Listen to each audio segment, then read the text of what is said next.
In the busy city of Chicago, the headquarters of Harrison Logistics stood tall among the glass skyscrapers.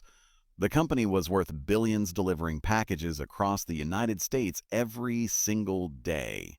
At the top of this empire was Daniel Harrison, a 58-year-old billionaire known for his sharp mind and quiet personality. But lately, Daniel had been feeling uneasy. Customer complaints were increasing, delivery times were slowing down, and rumors were spreading that some employees were treating customers badly. His managers kept assuring him everything is under control, sir. Yet Daniel didn't believe them. One evening, while sitting alone in his luxurious office, he stared at a simple photo on his desk.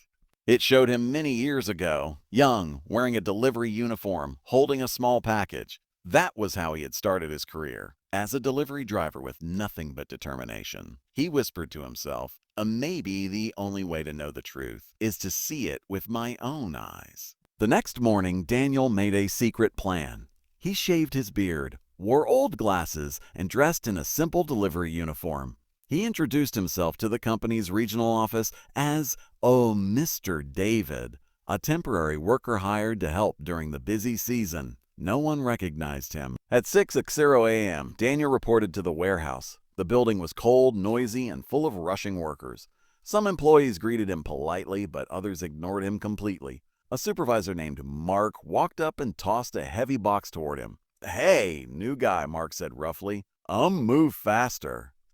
"We don't have all day." Daniel quietly picked up the box. He didn't argue. He simply nodded and continued working. Throughout the day, he noticed many problems. Some workers were kind and hardworking, carefully loading packages and helping each other. But a few employees were careless. They threw boxes roughly, complained constantly, and spoke rudely to customers on the phone. By noon, Daniel's back was aching. He hadn't done physical labor like this in years. Still, he kept going. In the afternoon, he was assigned to deliver packages across the city with another driver named Lewis, a young man in his early 20s. Unlike others, Lewis was cheerful. A first day? Lewis asked with a smile. Daniel nodded. "Yes, still learning," Lewis laughed. Don't worry. This job is tough, but helping people makes it worth it." As they drove through crowded streets, Daniel watched Lewis carefully handle every delivery. He greeted customers politely, carried heavy boxes up apartment stairs, and even helped an elderly woman bring groceries inside her home. "Thank you, son," the woman said warmly. "You're always so kind." Lewis simply smiled. "It's my job, ma'am." Daniel felt something stir inside his heart. Later that evening, rain began pouring heavily. The roads became slippery and traffic slowed down. Many drivers complained and rushed to finish their shifts quickly, but Lewis noticed one last package on their list. The address belonged to a small hospital on the edge of the city. "It's getting late," Daniel said carefully. "Maybe we can deliver it tomorrow." Lewis shook his head firmly. No," he replied. "This package is marked urgent medical supplies. Someone might be waiting."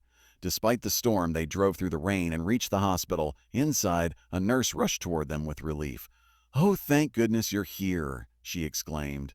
"We were running out of these supplies for emergency patients." Daniel watched silently as Lewis handed over the package, soaked from the rain but still smiling. At that moment, Daniel realized something important.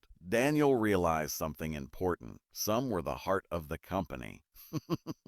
The next morning, all staff members were called to a mandatory meeting in the warehouse. Workers gathered nervously, whispering to each other. Mark, the rude supervisor, looked confused. "Why is the CEO visiting us today?" he muttered. Suddenly, the doors opened. Daniel walked inside, this time wearing an expensive suit, clean glasses, and confident posture. The room fell completely silent. Lewis's eyes widened in shock.